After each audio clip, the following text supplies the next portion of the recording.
What's up, everybody? It's Tom Segura. We're almost into the new year, and I'll be bringing my Come Together tour to a bunch of more cities in 2025. January 18th, I'll be in Philadelphia. Haven't been there in a while. January 24th, San Francisco. The 25th of January, I'm in Reno. January 30th, I'm in Athens, Georgia. And January 31st, Savannah. February 1st, I'll be in North Charleston. I can't wait to hit all these cities. Get your tickets now at tomsegura.com/tour, and I will see you there. 100%. Cheers. Welcome to another episode of Two Bears, One Cave. You can see my buddy's most recent hour, You've Changed, which premiered on Amazon Prime in July on Amazon Prime, or you can get tickets to see his new tour, the Errors Tour, beginning in early February 2025. You can check out his popular podcast, We Might Be Drunk, with Mark Norman. And of course, he's the co-creator of Bodega Cat Whiskey. It's Sam Morril, everybody. Yo. Let him hear it. Thanks. It's quite an intro. That was amazing. I got all the plugs. I can't follow that up, man. You're doing great. Oh, You're doing great, man. It's always good to see you. You too. Thanks for coming in. Did you come in from New York? Were you just in New York? yeah, late flight last night. Stream the Knicks on the flight. Big dub. God, you're a hardcore fan. I'm a fan, dude. I love it. Yeah, I like a night flight. I'll take a night. Yeah. It's Night kinda flights are- nice. Yeah, I'll chill on a night flight. Yeah. And I like when they turn the cabin lights off. And you don't have to deal with the asshole who leaves the shade open during the Yeah. day, which I always hate and loathe. I hate that. I've been flying. This is like my first flight in forever that wasn't delayed. Yeah. And it was still delayed like 20 minutes, but that's like That's a win now. We had a fucking incident coming back from. I did Miami Improv a couple months ago with my buddy Gary Veter, and we just it's like a 5-hour delay. I'm the idiot who booked Miami during hurricane season, Yeah. so I deserved it. But with like a 5-hour delay, 2 hours, we circled for 2 hours in the air. Oh my God. And there was this drunk lady on the flight, like screaming to her friend. Everyone like hated her. I was like, I hate this person, whatever. It's one of those flights, and then they're like, hey, we're not landing. We're out of fuel. So we're landing Dulles, Virginia. So we're just like, it's been like a 7-hour Wow. day. So we're like pissed. And then we're on the runway and she's just like on the phone, drunk as shit. Everyone hates her. And Gary and I just look at each other like, do we just drive back? Like, this is crazy. And I was like, all right, fuck, let's drive back. So we get off the flight. And as I got off the flight, I loudly said to her, it's very rude to talk that loudly on the phone. And she was like, I'm so sorry. And everyone like gave me like a thumbs up because I was like, I'm leaving anyway. I may as well take one for the team. You know? did, dude. I took one for the team. Did you feel a little rise of panic as you're about to say it? though? Yeah. Yeah. I don't like confrontation, but I was like, I feel like I have to do something. Yeah, there's a thrill to that. This is not at all the same thing, but I remember one time I did a yoga class with Bert, and we were in the class, and the guy teaching it was like a hard-nosed guy, like a really like a tough dude. Like he was more like a drill sergeant, which felt weird for yoga. Yeah, it's not the energy you want. It's not the energy you want. And then he starts telling a story about his son, him and his son somewhere, and it builds to nothing. Like it literally, he was like, and then we went and there was nobody there. All right, and switched poses, and it was just dead silent. And there's like 30 people in class, and I just felt this like kind of this like momentum building inside you. And I'm just laying in this position. I go, hey man, and he's like, excuse me. I go, hey, is that story over? And he's like, what? I go, is the story over? And he's like, yeah. I go, oh, it didn't really feel like it had an ending. Oh my God. And he was like, okay. And I was like, yeah, we tell stories so I can help you with that. And he's like, okay, just switch into the net. Like he just totally, Wow. But like He knew. I mean, and then Bert was looking at me. He's like, what are you doing? And I was like, I just couldn't help it. Was Bert laughing while you were doing it? I or think he was scared. He Yeah. said he was scared of You what was going to heckled a happen. guy. I heckled him, yeah. I was like, the Damn. fuck was that? That was, I mean, I respect that. I've seen the guy at the airport, and this one always like, because sometimes you want to say something, but you're too intimidated to, or you're like, it's the situation. And you weigh, is it worth it? Is it worth it? You weigh Yeah. it, yeah. And there was, line jumpers, like people like, or people distract. So like we're walking down the jet bridge, and somebody's like, yeah, and And there was this guy. Now he was like 6'7", and he was like 245, like a big fuck. And this dude is behind me, and these people are like distracted, not moving. And he was like, eyes forward and walk forward. Like, and we all were like, yeah, that's what I'd want to say, but I would never say it, you know?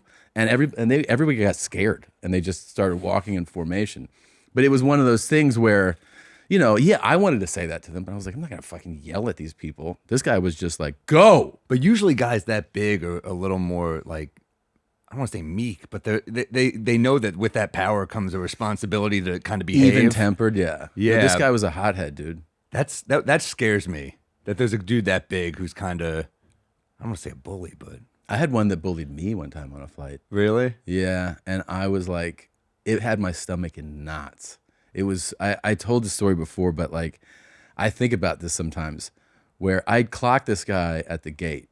We were flying from Austin to Vegas, and I saw him at the gate, and he was huge, like 6'6", 295, and like muscular.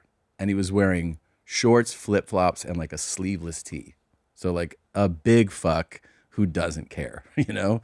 And he had the shaved head, and he just, you know, it's one of those guys you notice. And when I got on the plane, I have the aisle seat, and he goes, hey, could you mind sitting at the window back there so I could sit in the aisle? And I go, no. That's a fucking bold. Yeah, I go, I'm not That's doing not a that. cool request. And you goes, trade evenly. He's like, all right. So then he asked the guy behind me, and that guy's like, sure. So he goes, thanks, man. He goes, thank you for your help. Thanks for being helpful. And I'm like, oh, shit. So now this big fuck is sitting directly behind me, right? And he reaches in between us. So because the guy that moved is now to my left, and he goes, you're a good guy. You're a cool guy. And he starts tapping him and telling him that. And I'm like, I'm sitting here like, fuck. Like I got and this guy's behind me. And he first thing he does, the flight attendants come around, would you like something to drink? He's like, double Jack and Coke. Oh, good. And I'm like, oh, shit. And within seconds, he's like, excuse me, can I get one of these? And they're like, oh, I just gave you that. He goes, I'm 295. That's why I knew his weight. He's like, I'm 295. And I was like, oh, shit. And then, so they're pumping him full of double Jack and Cokes. And then he starts getting more like, you know, full of confidence. Starts punching the seat. Yeah. And he starts commanding the cabin.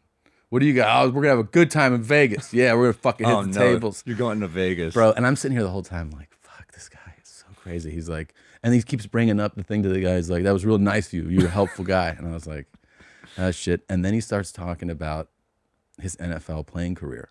Oh, shit. And I'm like, it's Ray Lewis is behind you. My God, shit. And he starts talking, and then he's like, yeah, I got real suicidal that year. I just wanted to kill myself. And I was like, this guy. Can we go back to that year? I was like, fuck, this dude's going to do something erratic on this flight. Jesus. And I just remember, like, my stomach was just, like, literally in knots, because I was like, what is this guy just at You one ruined your point? flight. Yeah, it did. Just because I was like, no, I'm not moving, dude. That sucks.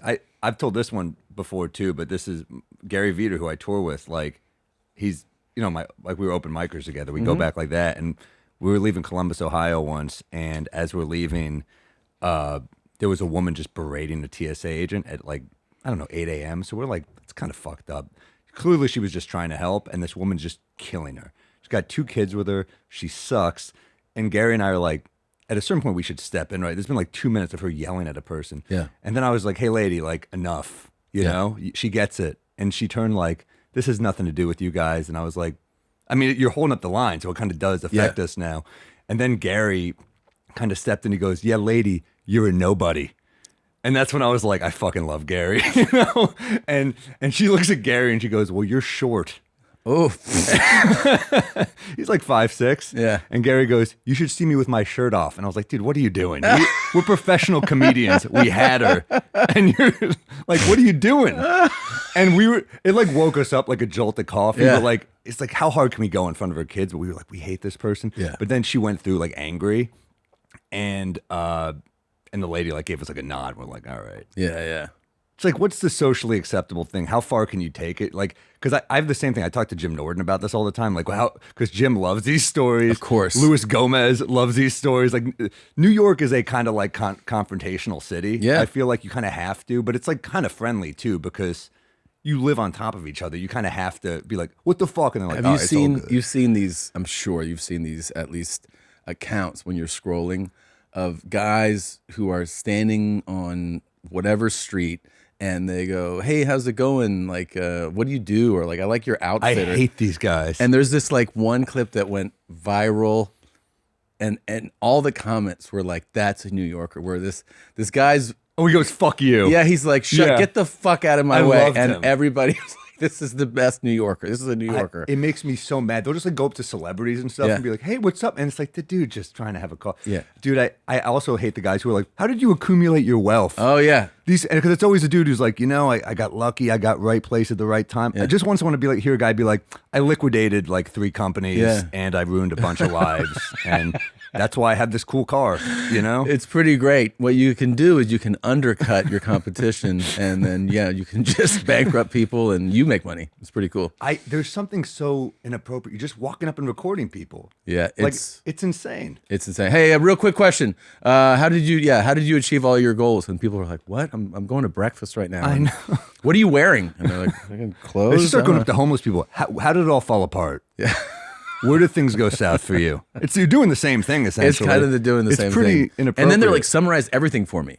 Like what are the keys to all your, someone who's like 65 who's been working, they're like, how do I become successful over the last 40 years? I mean, I tell you right now in 15 seconds. It's a bizarre thing. That's what I think they just want a cheat code book. Right. Tell me real quick. Yeah. Tell me real quick.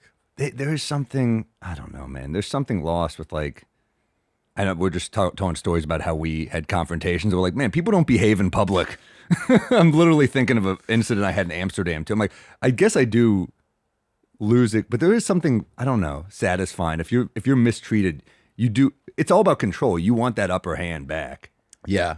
Like I got basically thrown out of the Van Gogh Museum in Amsterdam. You did? Yeah, it was. I mean, I'd already paid and gone and seen it. God, I'm a fucking idiot. I should kill myself. So I just say I seed the. What am I, a 3-year-old with a coloring book? I hate myself. What did you seed there? I seed some art. Yeah. No, I saw art. It was cool art. God. No, we saw the exhibit and it's amazing. It's so cool. It's like it was right before I got turned away from the Anne Frank exhibit. So that's a hard ticket, by the way. Is it? It's a hard ticket. They don't let you in. You know, what'd she really do? And she didn't do much. Yeah. She didn't do much. She was just up there fucking journaling. Every holiday season starts with the best of intentions. From baking that homemade pie to getting all your holiday shopping done early. But then life gets in the way. Don't feel bad. It happens to everyone. Luckily, you've got DoorDash. Like your secret holiday helper, DoorDash has you covered for gifts, groceries, and dinner tonight.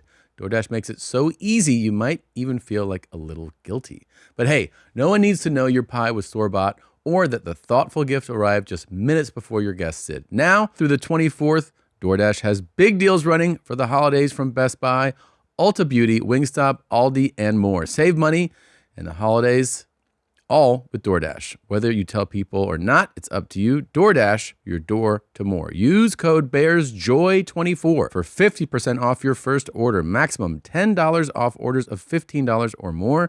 Offer ends December 26, 2024. One promo per order. Not valid on orders containing alcohol. Terms apply. With the holidays creeping up faster than your aunt's fruitcake recipe, I've got something way better to share with you.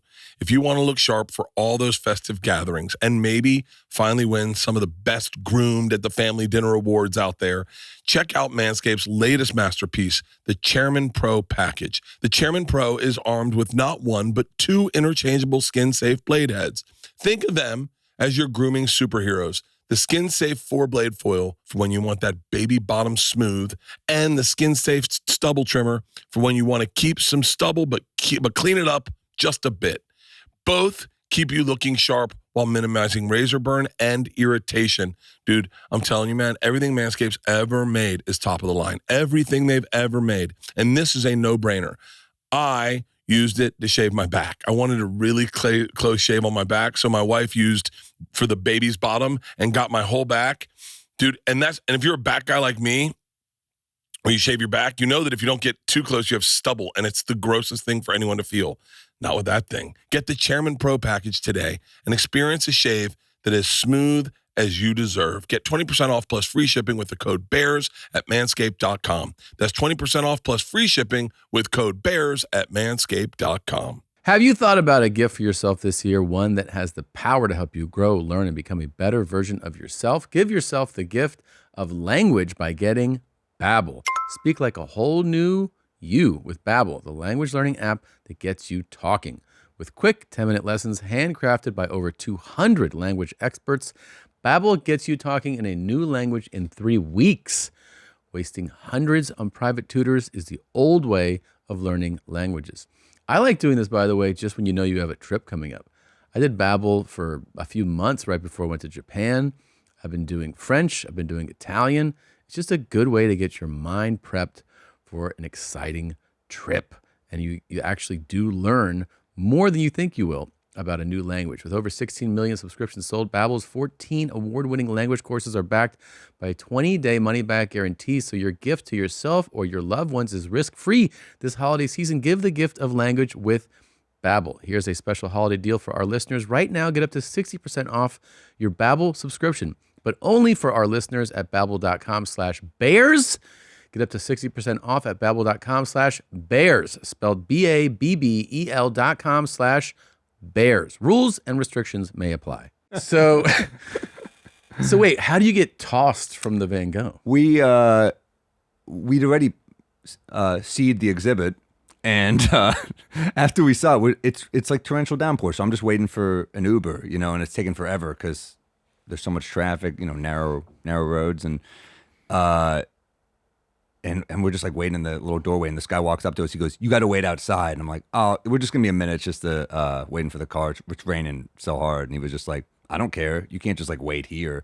And we're bothering no one. I was like, "Come on, man. Like, we're just gonna be like a minute." And he goes, "Okay." And he walks away. He gets another security guard to get rid of us. And I was like, "What are you doing?" And I shouldn't have done this, but I sound like a dick here. But okay. He was throwing us into the rain. We were about to get soaked. So I was like, I'm gonna get a fuck you in there too. So I was like, I go, "Well, you're a midget." And he was really short. I did what the lady did to Gary. Yeah. I'm aware of how shitty this is. And he was like, he goes, "Bye-bye." And we're in the rain, and we're just getting soaked, and we're looking at him, and he just starts waving, and I got nothing. All I could hit him back with is, "You're so little." Yeah, that's pretty good. That's all I had, though. Yeah.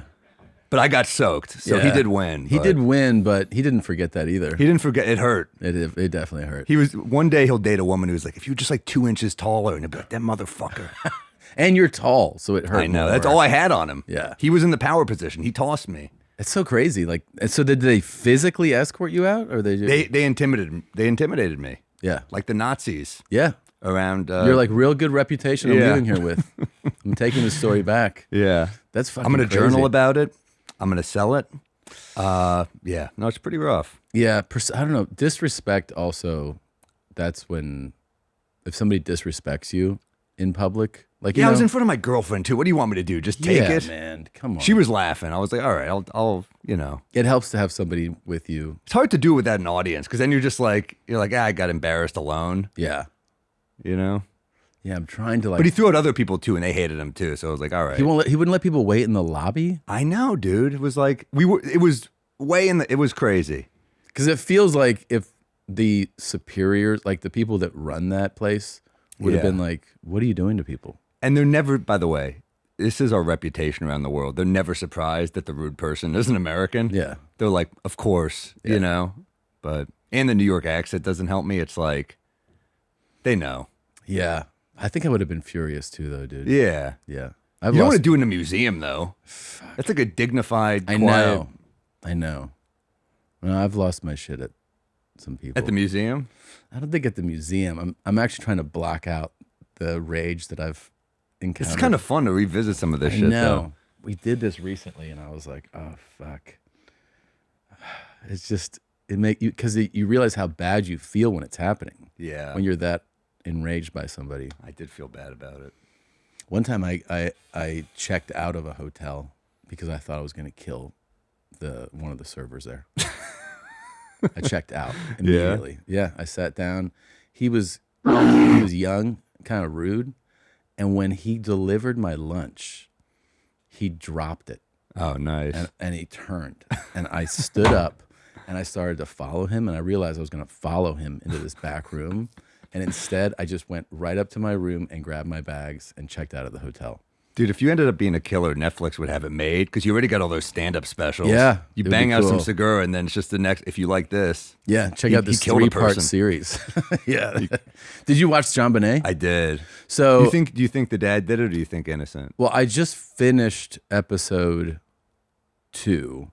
One thing that's always funny to me when you watch these, because I was watching like Menendez stuff too. Yeah. Was like you recall the story in a broad way.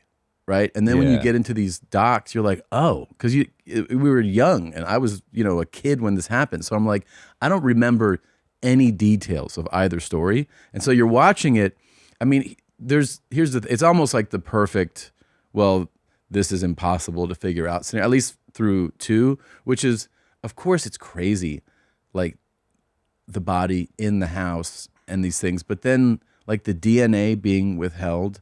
Yeah. And the way that the police were clearly trying to, were feeding this stuff to the media to shape it so that they looked like killers, which is, you always go like, oh man, can you imagine? That dad already lost a daughter. It's insane. He already lost a daughter. His wife dies at 49 of ovarian cancer. And then they're keep implying maybe the car accident daughter was abused by him too. It's like all this like. It's like the staircase. Remember that one? Yes. That one was tough though. It's that like, one was tough. That's a little too. I think he did it. You do think the dad did it? Yeah, but no, not the JonBenét dad. I don't think he did it. What do you think happened? What's your theory? I don't know, but that guy, what's his name? Is it Mark something Carr? You know what I'm talking about? I don't know. The guy who claimed he did it. Yeah. He was released. John Mark Carr. Sorry. Yeah. He confessed. It's sick. I mean, imagine confessing to this shit and not even doing it. Yeah. I mean, that's like, so you just want that level of attention? There's a few killers that have done that. But they're usually like the one who had like the most prolific body count ever, and he was a low IQ individual, and so like sheriffs would be like, we have this unsolved, murder in Louisiana. He's like, yeah, I did that, and they're like, great, and so it would let them just close cases, and they just kind of kept doing it, and they attributed like 150 murders to him. Well, you look like you're the man. If you're that detective, you're like, we did another one, dude. Yeah, Henry Lee Lucas. He was the one. Yeah. He was he confessed to 600 murders. Sorry. And yeah, that's a bit high. He's like the Wilt Chamberlain. He's inflating his numbers just to sound cool. He's quite like, yeah. And there was another guy. There was a Texas guy. What was his name? Tommy Lynn Sells, maybe? Who also he confessed to more, like he definitely murdered people, but they realized that he was confessing to a lot more crimes than he was kind of capable of. Yeah, so then you're like, maybe he did a couple, but he claimed 70 victims. It's a lot. He only did like 20. Cops are like, you fucking loser. Yeah. You killed like 3 people? Yeah. Yeah, I don't know, man. It's I think the dad didn't do it, but they found all this weird stuff in there, right? They found the rough draft of the ransom note. That's kind of weird. Which is so sad. And that you're like, you needed to. He's like working out a fucking ransom. And the figure, the 118. So bizarre, right? It's a weird number. Yeah, that's what's weird. Is like that sounds like one of the crazier aspects to me was the fact that you have this, because. I first didn't think about some of these things like before the pandemic, which was like how you think the powers that be get it, like know how to handle things. In other words, like if something catastrophic happens, like a pandemic, you're like, well, this is the United States government, like they'll figure it out. And then so my analysis or comparison for this is like, oh, there's a homicide. In a city like Boulder, it's not like a tiny little town. And then like they don't have homicides. I know. So they're like, we're sending a narcotics detective. I think it was the only one that year, they said. The only so one. they don't know what the fuck they're doing. They have to bring in people from Colorado Springs. They who don't have know what seen they're shit. doing. Yeah, exactly. And then you start learning, you're watching this investigation, you're like, oh, they were just like, I don't know, I think we should do this. And like, they're not investigating it correctly. And they pushed that guy out. The guy, Lou Witt or whatever. Yeah. They pushed him out because he seemed to know what he was doing. He was like, get no, I outta don't here. know. But that's, if that dad is innocent, holy shit, that guy's had a horrible life. Horrible. Like, really. Although, can I say this? What the fuck are you doing parading your daughter around in these Pageants? It's really It's gross bizarre. to me. It's very weird. It's worse than child acting. Yeah. You're inviting. It's also amazing that all these people are allowed in as just a solo person. Like, I'm just gonna watch. They don't want you in a park. It's so crazy because I know it's like one of the themes of the documentary is that this little kid has they're sexualizing this child with like the performance and just the way that she's dressed and acting, and there is something you don't just say that and go, this person's a murderer, right, or an abuser, but it's peculiar and unnatural because like as somebody with small kids, the last thing you want in your kids' lives in any way is just like anything sexual in nature.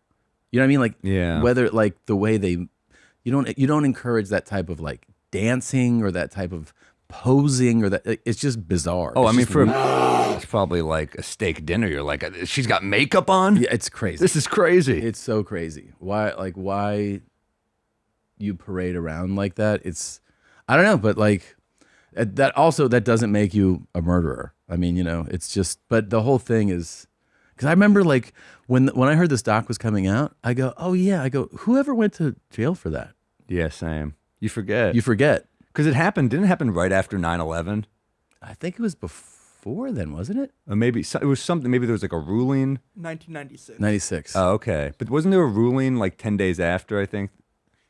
After 9/11? I think so. About this? I think so. There was like a ruling 10 days after, and I think it got swept. There was something related to this that happened around 9/11.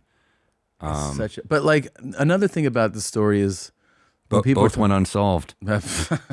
when they're talking about the That's the my Aaron dad- Rodgers right there. Do we really know what happened? I don't know. Coming soon to Netflix. When I started podcasting, an online store was the furthest thing from my mind. Now, I'm selling shirts, I'm selling hoodies. Dude, I'm selling candles and ornaments. And it is so easy because we use Shopify. I say we because Leanne was the one to tell me first. Shopify is the global commerce platform that helps you sell at every step of your business. I remember when she shared this with me, she told me, and this is the truth, Shopify helps you sell everywhere, from their all-in-one e-commerce platform to their in-person POS system, wherever, whatever you're selling, Shopify's got you covered, and it's had us covered for, God, I couldn't even tell you how long. It's been so long, I can't remember, because businesses that grow with Shopify. I'm telling you when I say this, the thing they do, and I know they've said this in other reads, but they turn browsers into buyers. That is the key to Shopify. They're turning browsers into buyers. Someone that's online and looking and liking, all of a sudden purchase your thing. Sign up for a $1 per month trial period at shopify.com/bears, all lowercase. Go to shopify.com/bears now to grow your business, no matter what stage you're in. Shopify.com/bears. This show is sponsored by Liquid IV. Listen, whether you forget to take a sip of water during the office holiday party or start feeling parched after a long day of traveling or hosting, keep Liquid IV on hand to stay hydrated through the holidays. Very simple. Tear, pour, live more.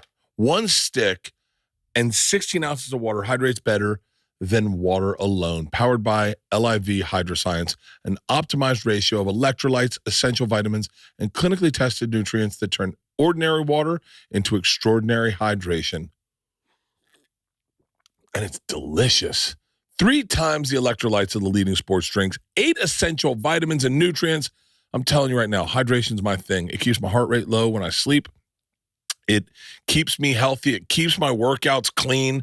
I am as much about hydration as I am partying, and hydration is the key to enjoying these holidays. Stay hydrated through the holidays with Liquid IV. Get 20% off your first order of Liquid IV when you go to liquidiv.com and use code CAVE at checkout. That's 20% off your first order when you shop Better Hydration today using promo code CAVE at liquidiv.com.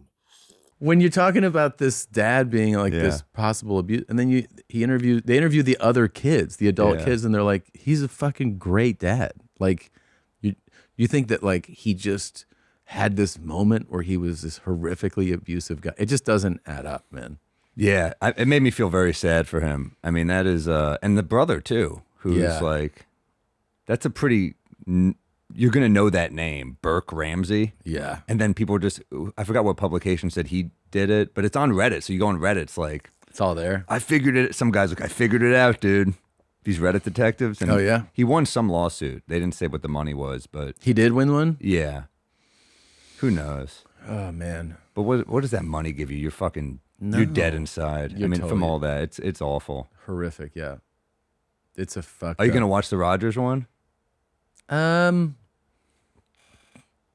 I don't know. Maybe I tend to watch any doc thing about football. I just always am interested in it in some way. I like the behind the scenes stuff of that. Of like, I'm with you, but he just bugs me so much. As a New Yorker at this point, I'm not even a Jets fan, but I'm just angry on behalf of my Jets fan friends because he just he came in like, we're gonna fucking do this, and it's not his fault he got injured. Yeah. But then like he kind of kept the smug going for the whole like, once I'm back, dude. Yep. And then he fucking disappointed everyone again, and now he's doing worse than the like last year's rookie, second year QB, that blonde kid, Zach Wilson.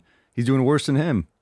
I mean, I don't know when this comes out. Maybe he'll pick it up a little, but it looks bad. Because his contract's up, right? So yeah, and he seems like he wants out. He does want out. It's like an abusive boyfriend that just like ruins your life. I'm like, I'm going to see someone else now. Yeah. He's just like, it just bugs me. Like the I wonder if he'll hang it up. He's got to hang it out, right? I think he still wants to play. Wow. You're the last one to know that you don't have it anymore. He's a Hall of Famer. He's amazing. He's an amazing player. But like all this like self-searching shit, I don't want to hear that from my QB. I just want to see you in the weight room. I don't want to know you have a Sherpa. Yeah. It's like ridiculous. And I was trashing him because I was, I'm angry just watching on behalf of my New York friends because Jets fans have suffered. I'm a Giants fan, by the way.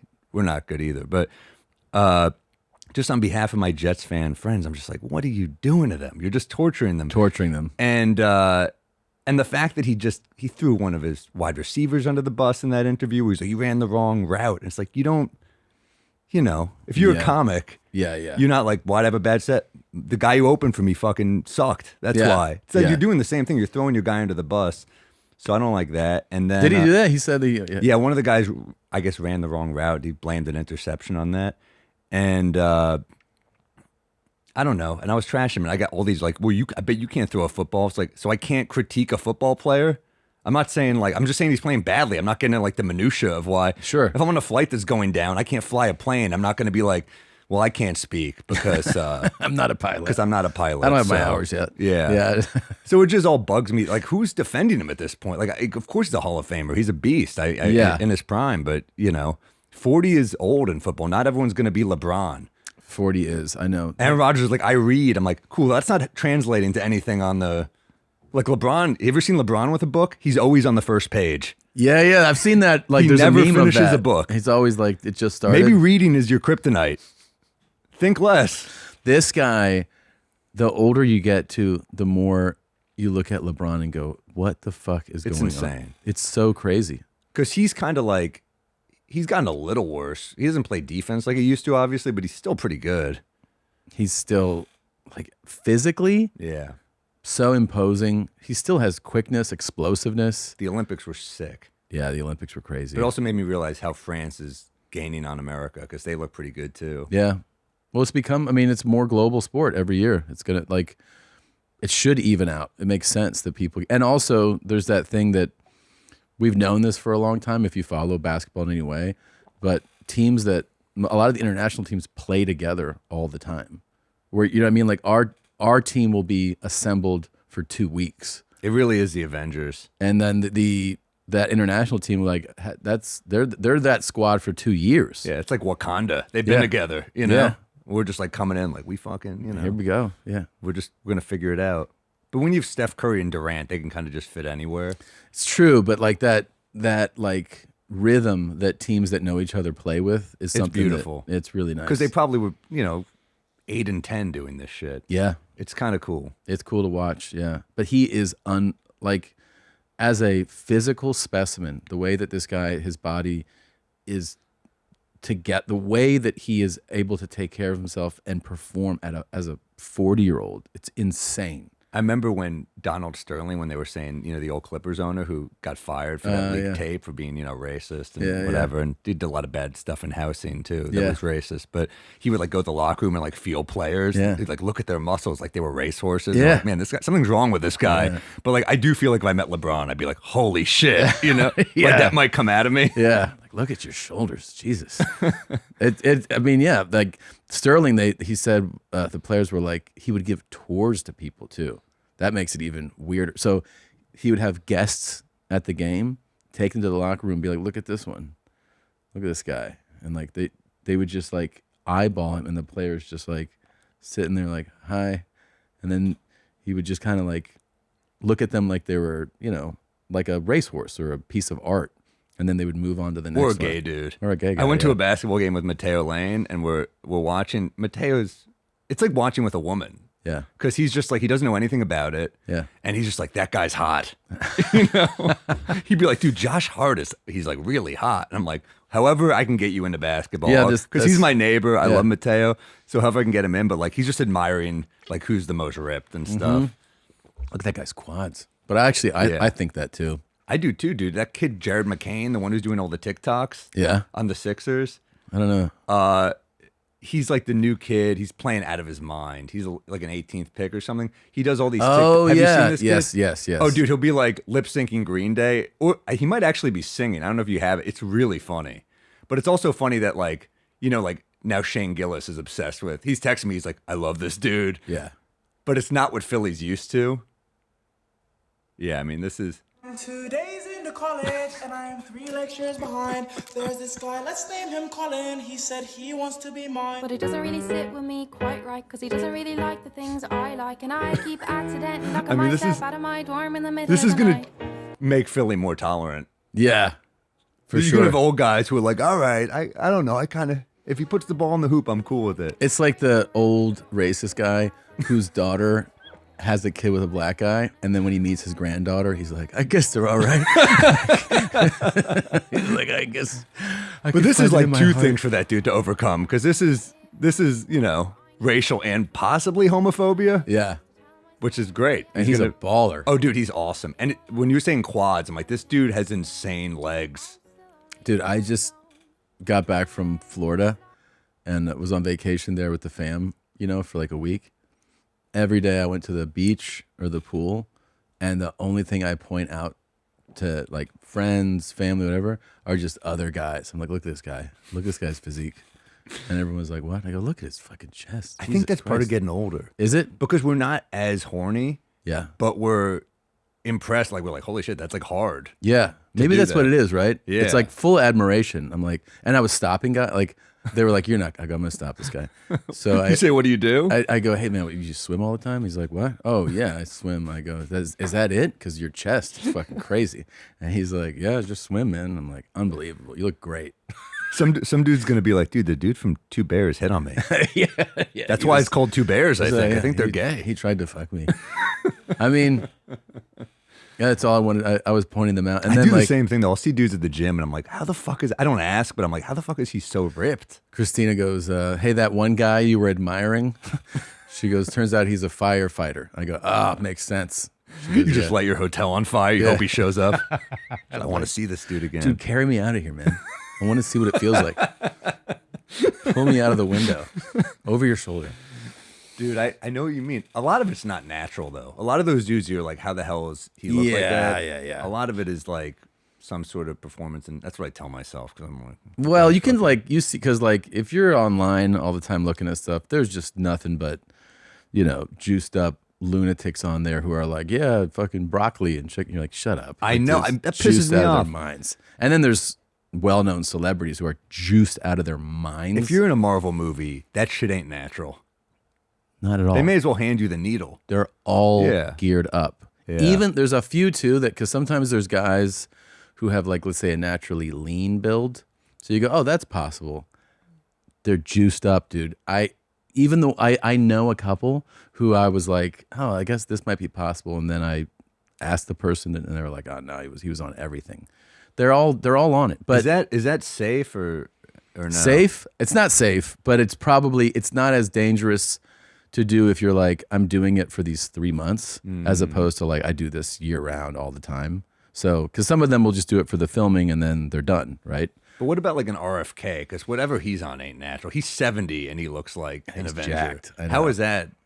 That can't be I don't good. know. I don't know what he's on, but he's going to be in charge of health now. So maybe he'll get us on it too. That cabinet's going to be fucking It's going to be interesting. fun. Linda man. McMahon. I've always said she should play a role in education. Wrestling's made me so much more intelligent. You know? It is it does feel like a reality show when they pick people for Yeah. for gigs in the house. Like you're going to be in charge of cooking, you know? It's like they're just like he's just like I like this guy. You're in charge of the fucking defense. That's all it is. Yeah. Trump was in wrestling, so he's like, Linda was cool. She stood by. It's all loyalty, and she stood by Vince. So he's like, she's good. She's solid. Yeah. And then Matt Gaetz dipped so fucking quickly. that was crazy, so fast. That Vince sex story stuff was nuts. In the doc, you mean? Well, I was watching the doc, but coincidentally, like whatever it was, a month or so prior, maybe it was a few months before, I read the story about this girl, I guess the girl that sued him. And, you're like, oh, it's like man in power, sex stuff, blah, blah, blah. And then it's like, he shit on my head and like left and wanted the shit to stay there and dripping off. I'm like, what? Yeah. And then he would send her. This is the accusation that he'd be like, go over to that guy's room and fuck him. I want you to be like a cum-filled whore. She would have to like, And by the way, this all sounds like you could hear it in his voice. yeah, Like, yeah. I've seen enough wrestling where I'm like, I could see Vince saying that. It's gnarly though. Yeah, Yeah, he's not a good man. pretty crazy. He's a bad dude. And also, look what he did to his kid. Look what he put Shane through. What did he put him? I don't know. Did you see that doc on Netflix? I probably missed. It's pretty amazing. I don't know wrestling like Mike Lawrence is my good buddy, and Mike's like they didn't go hard enough. Like they left out all the crazy shit. But, Really? He's like connected to murders and stuff, Vince, and he's there was like Jimmy Superfly Snuka pretty clearly murdered someone. I think Vince helped him get out of it, and Shane. There's like a billionaire's son jumping off a steel cage 30 feet. He could have been paralyzed. Yeah. And this is the only time his dad hugs him. It's like It's good when job. he jumps off a cage and nearly dies. It's like trailer trash Succession or something. Yeah. Well, And he kind of just like pushed him out and gave it to his daughter was tougher. They say I think the son is like a nicer guy and the daughter's a little more like him. I saw the part of the doc. I guess I don't think I finished it where I saw him talking about his dad. And he was like, yeah, my dad never said I love you except for like when I took the business to like the next level and he was about to die or something like that. Where he But you don't have to be exactly like your withholding and probably abusive dad. Yeah. My dad walked out when I was a baby. If I have a kid, I'm not going to be like, shit, I guess this is in my DNA. Yeah, I gotta gotta split. leave. Fuck. I'll be fucking- right back. Yeah, that was it was I hate when people blame their upbringing on bad shit they do. I find it to be like, oh, so you did zero work on yourself. yeah. Well, that's part of it, right? Like a lack of awareness and wanting to do better. Yeah, but he just poured it all. I think it was like that never ending, I want to make my dad proud of me, so I'm going to build this up. But it's like, well, guess what? Your dad's dead. Yeah. So he's not going to give a shit about this. You got kids. You should be good to your kids, you know? Yeah. I have little sympathy for parents who who aren't good to their kids. Like you're fucking up people you made. Yeah,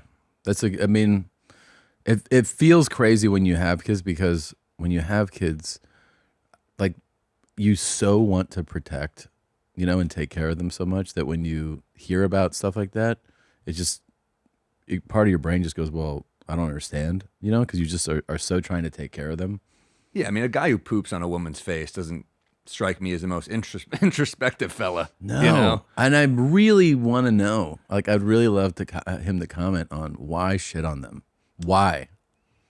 Maybe that's his thing. I mean, there's always those porno links where you're just like, I don't know who's into that, but that's weird. Yeah, And there's definitely people into it if it's there, right? but I think there's something like, look, weird is a broad term. There's something about human excrement that like it's its own category. Like when because like shit to all of us is revolting. Like it's just revolting, you know? Not all of us. Well, but like even that person, I think it's like it's your body is actual waste. It's waste, and it's like the reason that the smell is like it's because you're supposed to stay away from it. Like, Do you think now that he's getting really old and is kind of falling apart a little and he probably poops himself a little and the nurse has to clean it up, he's kind of like, that's so hot. yeah, for sure. Really? Maybe it's like, he's probably like, she's like, don't worry, it's not that. He goes, well, let's see what yours is like, you know? Because I think Well, that do you would think be it's the that, or move. I think with him it's about the humiliation. Oh, right. I think he's probably like, this person hates this and that turns me on. Like he's like a sadist, I think. Oh, right. Yeah, I guess I don't know, man. That cracked me up so hard though in the doc though, when he's basically on trial for, you know, all this sexual misconduct stuff. You know, they're looking into it and they're like, you know, will he show up tonight? Like that's part of the storyline. Yeah. And he just walks out to that dumb song, No Chance. And everyone's like, Yeah, yes, you're here. He showed up. Yeah, okay. So McMahon, during a threesome, McMahon defecated on her and commanded her to continue pleasuring the other man while McMahon took a shower. Yeah, he's like, I want to get this shit off of me. Grant says she had feces in her hair running down her back. It lasted more than 90 minutes while she remained so an hour and a half you're covered in shit. But you're definitely right in that it's about humiliating the other person. Yeah. Damn. Yeah. I don't know. Growing up is weird because I just watched this as a kid being like, this is great. Yeah. And you kind of know they're not treated well.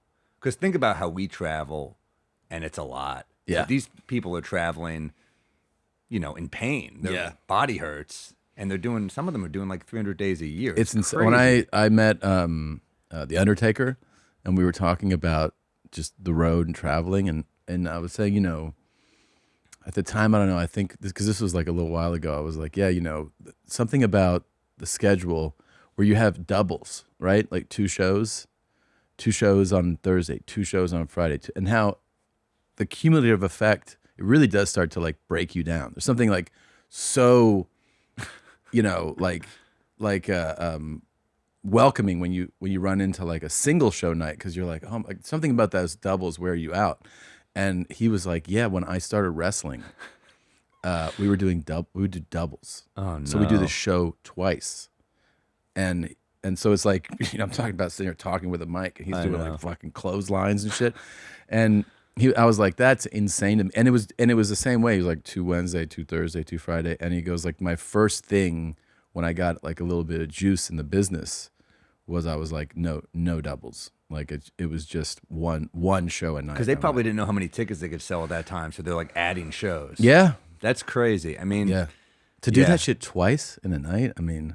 Oh, dude, it affects how I, you know, eat and stuff. Like, and I'm just standing there. Like, Yeah, we're wait. low energy guys. I We're know. low energy comics. This dude is 7 feet and he's jumping off. Off a shit. I know. It does one of the fuck me up legends. though. I don't care what it. I mean, you can say whatever you want about it. Like over time, especially like there's tours where I've done it week after week. Completely, I would get sick multiple Same. times. Like immune system just falls apart. Yeah, it fucks you up. But it's more, for me, it's more mental. It's more like I'm just drained. I'm not like physically that bad. Yeah. It's more like, fuck, I'm like, I need new jokes. I'm That's forcing the myself thing. to do all these shows so I can hate the material enough to force new shit out of my mouth.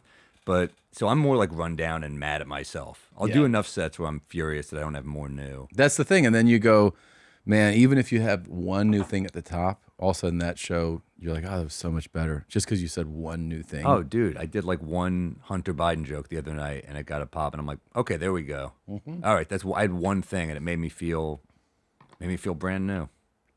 I like how they're all, by the way. I mean, not that this is new, but they're all so full of shit in politics. Oh my God. And like, the fact that like we can just find this with anybody, but they're like, so you're not going to pardon him? He's like, no, Absolutely. I will Just don't say that. Yeah, I will accept how this justice system and how it works. And it's like, cool. All right, good to know. And he's like, what do you mean to do? Fucking not pardon him? The acrobatics you made these Democratic pundits do going on, who are just also full of shit. Yeah. Who are like, yeah, he said he's not going to do that. We respect the justice system in this party. The smug now is on top of it, which is annoying.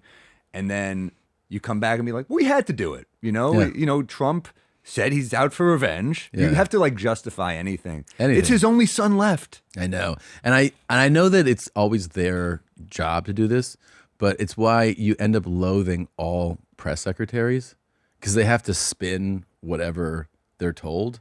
You know what I mean? So like the press secretary has to come out and be like, no, he's not going to do that. And then the next day has to go, what do you want him to do? Not do it? Like it's not fair. And then bring up the counterpoints. And it's like, so we can't believe anything you say ever. Yeah. Like press secretaries are always just master manipulators. But I think most Americans are cynical enough to be like none of us feel burned. We're like, yeah, that's what they do. That's what they do. No, of course. Yeah. It's just another glaring another. example. It reminds me of college football coaches when they're like, I'm not taking the gig. Okay? I'm staying here. Vince McMahon, I'm not pooping on an employee's face. I've never done that. Somebody. Pooping on someone? It's so gross. Do you guys know what it smells like? And he's like, I have to. It's my only son left. I love that he was like, that's gross. I'm gonna go shower. Like, that's disgusting. I'll be back. And then he got back and he's like, you're still covered in shit? Ugh. And he didn't pay her that much, right? I don't know. They're like, he dude. raised her salary to $200,000. I'm like, that's not that much to get pooped on. To get shit on? Yeah. And stay there too. He wasn't just like, this is my kink, I'm gonna shit now. He's like, you stay there, you blow that other guy. Can you imagine she's at lunch with her friend and her friend's complaining about work and she's like, you think you have a bad job? Yeah. The boss is pooping on me. Yeah, and not only that, it said that he like commanded her to keep pleasuring the other guy. But what if you're the other guy? And you know who the other guy was? I think it was Brock Lesnar, wasn't it? Was it Brock Lesnar? I'm pretty sure. Holy shit. But wouldn't you which, be by the so... way, I don't think I would want to have a threesome with Brock Lesnar. No way, dude. How highly do you think of yourself that you're like, I'm going to go in there with Brock Lesnar? And give this girl a show. No, but like, wouldn't you be so mad as the other guy? Like, you'd be like, no, I want you to shower too. Like, because I can smell, it's in your hair. And it's really gross. It's so gross. I don't care that that's my boss. Like, you don't just get to make, I don't want to sit here and get this blowjob with her covered in your shit. It's not cool. Not only that, it's like, it's one thing for Linda to find out her husband's fucking around on her. It's another to find out he's fucking around with employees because now it's a lawsuit that it's a company she's a part of. It's a third to find out poop is involved. Poop. This is like an onion with layers that keep on giving. Oh my God. Oh my God. Yes. But but hold on though. This might be a separate thing. That might be a separate thing. Yeah, that might not be the. What's this one? Just that he forced her to create personalized sexual content for a superstar that he was trying to re-sign. So that, because he involved multiple people in these sexual escapades, and that in that one. Let's see. Grant that he. This is like old school. This is like old school showbiz shit. This is like feels like mob shit. It does feel like mob stuff. Yeah.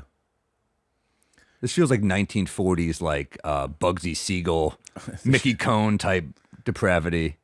It says that maybe Brock wanted her to send a video of herself urinating, which is cool. McMahon defecated on her threesome. It doesn't say. Oh my God! Yeah, it doesn't say who that person was there. It's cool if Brock's into piss though. That's kind of a cool detail to learn. It's interesting. Yeah. You never know.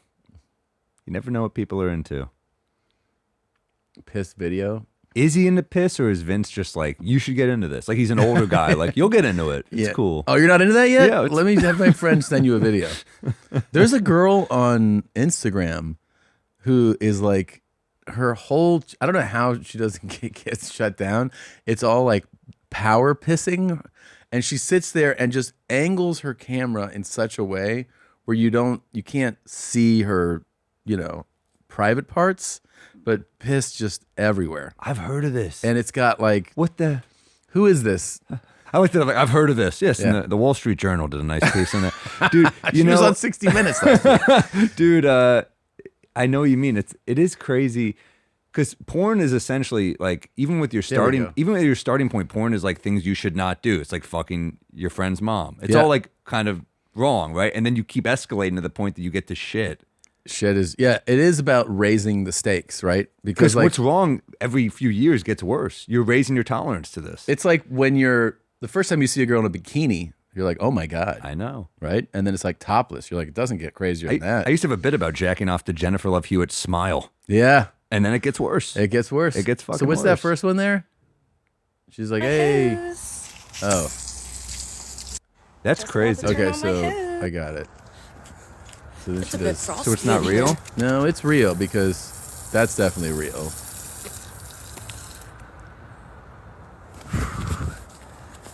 That should warm things up. That should warm things up. I just wanted you guys to know that. This, by the way, this is like a new scouting tape for Vince. Since I He's like, someone get me this girl's number. She would definitely be getting calls from him if she was on the roster. This is weird. And this is like, Why are our this is jokes the getting video. flagged and this shit is okay? This is all right. I can't say I can't that- say sex in a bit. That I gets know. flagged, but she can pee. PP girl is what does the link go to? Is it just like a pay site? Yep. It's like All right. OnlyFans. OnlyFans, it's like a bunch of pay sites where I guess you get more, right? You get longer streams. You get longer streams. Open You get- mouth. She pees. Yeah, I mean, Yeah, it's pretty cool, man. I don't know, man. I'm like, porn is getting like, I'm more just irritated by porn as I get older too. I can't even like, what's like an ultimate peeve in porn is like the dude who's like trying to be like too animated. Oh yeah. Where he like takes you out of it. Where he's like, what? You're gonna fuck me? And you're like, just fucking Just do it. It's like doing crowd work with a guy who's trying to be funny, and you're like, Yeah, just let me just- do this. You just respond normally. You're just there to be there. We're here not for you. We're here for her. The overacting, do you like when they go like, What? You're gonna fuck me? yeah, it's You knew. yeah. There's so much porn. It's too much. I mean, I'm still like I'm still on like 2006 porn. There's no way you can catch up. I'm still like on the shit I jerked off to like growing up. The only thing that I actually really wanted, like, that even turns me on anymore, I can't watch a like a manufactured pretend turned on thing. I like the genuine behind the scenes, like the real one, Yeah. because then they're doing something that they are like doing to arouse each other. You know what I mean? Yeah, and it's also like a different type of. It's like you've watched too many thrillers, and you get like a documentary now. Yeah. It's just like a different genre. It's a different, but here's the thing. Because porn does this with everything. There's the fake behind the scenes. That one Right. doesn't do it for me. It's got to be the authentic behind the scenes. Yeah. You know what I mean? Sure. That's the only one I like. Yeah, man. No, I'm with you. I don't even know what I like anymore. You want to like kind of ration it too. You don't want to be like too. You don't want to be on the road and being like, it's so easy to just jerk off like 3 times in a day. Easy. Yeah. I used to. Yeah. I was bad. I think like that was just part of the dealing with the anxiety of what am I doing? I know. You know what I mean? Like I'm in Hartford. And you know, I'm in Hartford ? Is a great title to a book. it's like I spent $600 on the flight. Yeah. I'm making $600. Yeah. Like, what am I doing? So yeah, you're just in your room, like, let me get another cheese stick and jerk off. Like, Yeah. that was kind of, I don't know, you know what I mean? Like you look back and you go, oh, that's what things happen. Your behaviors happen for a reason. I was Right. like, you're trying to get some dopamine going because you're like, what am I doing? You're also kind of like, what else am I gonna do? Like, Mm-hmm. you're like, I'm here all day. It's different than like when you're a little older and you have like, oh, okay, this is my job. Then you go like, I should write or I should go work out. Like your brain changes, right? But So it helps to bring a friend, because if you have a friend who's a good influence, like my friend Gary, who's like, let's wake up at like 8:45, 9, we'll work out. I'm like, all right. Really? So you guys are doing that? Kind of, yeah. Yeah. We just do something just to get the brain awake. Yeah. You just don't want to waste the day. Just you kind of see, especially when you're on the road, you're like, I gotta try new shit. I'm doing 1 or 2 hours tonight. If I do the same show as last night, I'm a failure. Yeah. So you get yourself into that. I'll listen to the set. It's coming together, but it's like, I'm always in awe of comics who just like I need to throw shit at the wall. I'm sure you do you do so many stories. Like you gotta, when you're doing a story, you're kind of like, I know where this is going to end maybe, but I don't know how I'm going to get there sometimes. Well, you need to. For sure. The most interesting part of like figuring out a story is like telling it in the first few times where you're over telling it. Yeah. But you have to go like, okay, all this is unnecessary. But you don't know that until you do it. So that story the first time you're like, man, and then you find a place where it goes eventually. And then sometimes you go, I think it ends here, and you realize, oh, I should kind of like add to it. It's like it is like this equation that you don't know all the numbers yet. But like the only way to do it is by trying it out. I also had one where I had this bit now where I told a version of this bit before, and I used to do a longer version of it, and I realized that this add-on that I was doing was taking the joke from like here to like here. So I cut that. So now it ends on like a more, a stronger ending basically.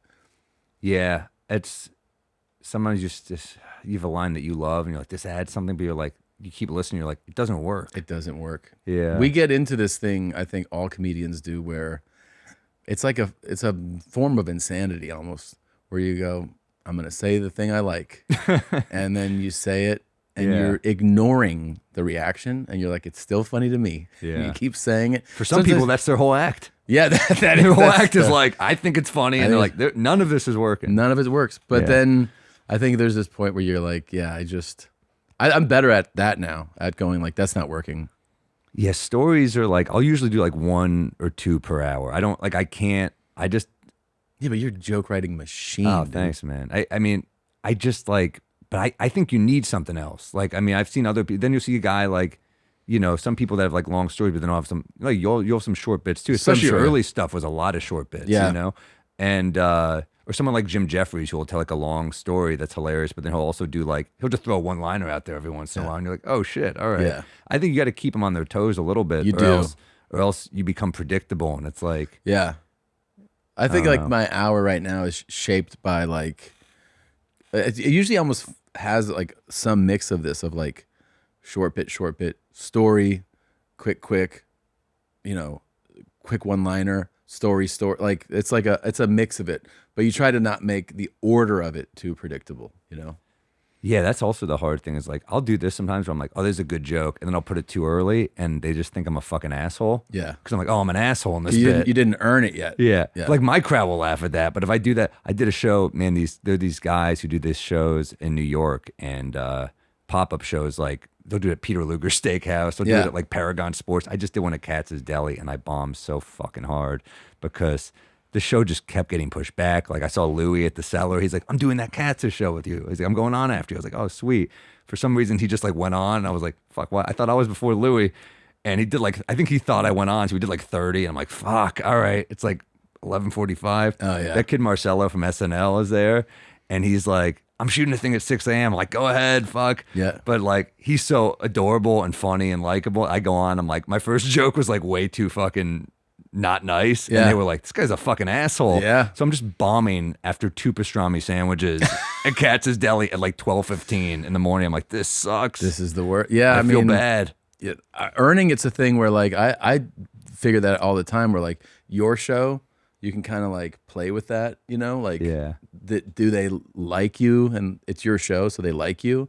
But then you go do like a random showcase show, and you try to do the same type of order, and they're like, no, you still have to get like some goodwill. You gotta on your earn it. side. Yeah, you have to earn it too. And it's a different thing. It's like you're on the road, like you're hitting the road or I'm hitting the road. It's kind of like you get used to just the hour, Yeah. And then it's like cool. When you're a young comic, you're like, how do I get 5 minutes? How do I get to this point? And then you're old, you're like, how do I get down? It's a different thing. It's so, I was like trying to do a Fallon set, and I was like, how the fuck do I do a 5 minutes? It's almost panic inducing. I just got back from a string of shows. I got back and I go to the club here and they're like, do you want to go on? I'm like, sure. And I'm just like in my head going like, how do I figure out what 15 minutes to kind of play with? Yeah. And it's like, and then here's the thing, it's like it starts well. So you're like, oh, I think I found my stride for this 15 minutes. And then all of a sudden it just takes a left turn and you're like, oh, fuck, I just lost it. Like I lost it here. I relate so much to that because like it's been happening to me at the Cellar. Like there'll be some young, hungry, young killer there and I'm following this comic and I'm like, oh shit, all right, I got to kind of bring it. There's nothing worse than when you're like, I'm trying all these new jokes and you see the person in front of you just annihilating and you're like, fuck, all right, well, I can't be a pussy, got to do them. Yeah. But then you just are like eating it for the first, that's the hard thing too is like, all right, well, do I start old and kind of earn it? Or do I just like say, fuck it? Maybe they'll give me some bonus points because these are all clearly new because they're topical and that'll help me. But I usually I'm like, I'll just fall on my face and hopefully I'll win them back. But like, I've had a couple recently where I'm like, shit, I don't know what the right move is. But I think that tells me too that like that, I think that's the healthy way to approach it. The fact that it doesn't go well sometimes means that you're doing it the right way. As crazy as that might sound to somebody, like if that's what we tell ourselves, they're like only hacks kill every time. Well, but it's true. I think. I think it's true, dude. I think it's true. I mean, I also feel like I feel that boredom thing so much, and like one thing I've done on this tour, I've been on this tour now for about a year, is, it always is like tweaking a little bit, right? Things get dropped, things get added, but I have taken every 15-minute chunk of this hour and done it in different orders. So I've opened with Smart. it, put it second, put it third, and put it fourth, and moved it around. That's kept it like interesting and different, and like it goes different ways and different. And like I there's certain nights where you could tell me that's the way to do it, and then the next night I'm like, I don't think that's the way to do it. But I think the doubt is a good thing in comedy. I think it keeps you, first of all, like you don't want to be overly confident. And you also want to be somebody who goes like, okay, doubt means that you're actually have some risk to what you're doing and to what you're saying. So I don't know. I'm a big fan of just embracing that, like you said, like following the person and going, fuck it, I'm just doing this anyway. And it might and then it does eat shit. And you're like, whatever. Like that means you're trying things. But you switching the order too keeps it present, I think. I think that's like, you're now like, you're not, it's so easy to go on autopilot and lose the joy in this. But I remember Louis would say that he would open his new hour on his last hour's closer because it would put so much pressure on him. And I'm like, man, that's a tough thing to do to yourself, is open on your best bit. Yeah. And then just like be like, oh, these aren't good yet. Yeah. But it'll make you get good. That stuff, that advice I think works. I mean, moving your heavy hitters up front does that too. And then sometimes, you suffer through sets. Like I've done sets where like I felt like the 20 minutes in, it was like bedlam in there, just people. And then I'm like, all right. And I settled in and it was like turned into a eulogy where I was like, fuck, like, but it does make you address them and change things. And just like, will you still hit clubs when you are working out, like on the road? Every once in a while, will you be like, I'll hit a road club, or no? I mean, I feel like the rhythm I kind of go with is like, once the thing is out, I just play clubs for a while, trying to figure it out. Then I try to do some theaters and then go on from there. I mean, I did do I did that Den in Chicago. I filmed a special there. That was awesome. I love that room. I did that. Chicago's awesome. Yeah. Chicago's just like one of the best cities, dude. It's great. I just love being there. I don't know.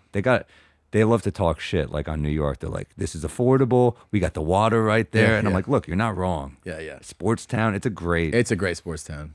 I love it, dude. And that room, the Den, I did a Netflix special there, and it was like, it's perfect. That was one of my surprise, like most fun rooms. And I did that as I was like getting ready to go on tour.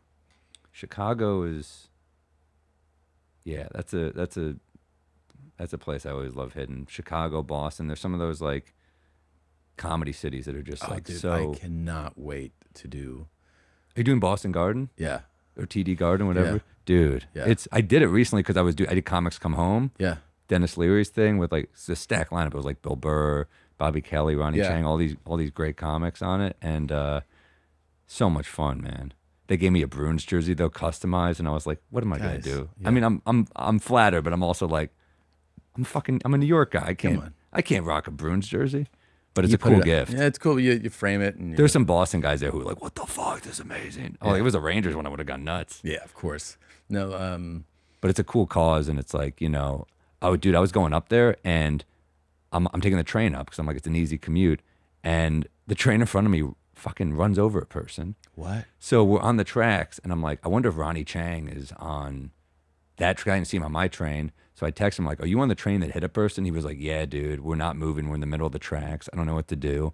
And I was like, well, we're off. Like, so want me to see if I can like pick you up in an Uber, and we'll just like, it's like a 2-hour Uber, but we got to make the benefit, Yeah. So Ronnie was like, I can't, I'm literally in the middle of the tracks. We can't move. We ran over a person. So I was like, holy shit. So this guy comes back, and this guy who works for Amtrak sees me, and he recognized me, and he goes, I hope you make your gig tonight, man. And I was like, oh, thanks. And yeah, I said, do you want tickets if we make it? And he was like, really? That's amazing. So I did that. He felt like he had to update me every 2 minutes. So like, what's going on? So he'd like come back and be like, hey, it was a woman. And I'm like, oh, fuck. All right, shit. And then I was like, all right. And then he'd come back like 2 minutes later, and he's like, she was sitting Indian style. It was a suicide. Like it's going so quickly that the conductor, the engineer rather, he can't slow down. Yeah. So he had to watch that. And I was like, that's fucking awful, man. Oh man. And then he goes, so the tickets are at box office? And I was like, yeah. And he emailed me that night because I was like, here's my email in case anything goes wrong. And I emailed him. I was like, he said, I got it. I was like, let me know how the show is. And make sure like they take care of you and stuff. And he wrote, man, amazing lineup, great night. That lady getting run over is the best thing that ever happened to me.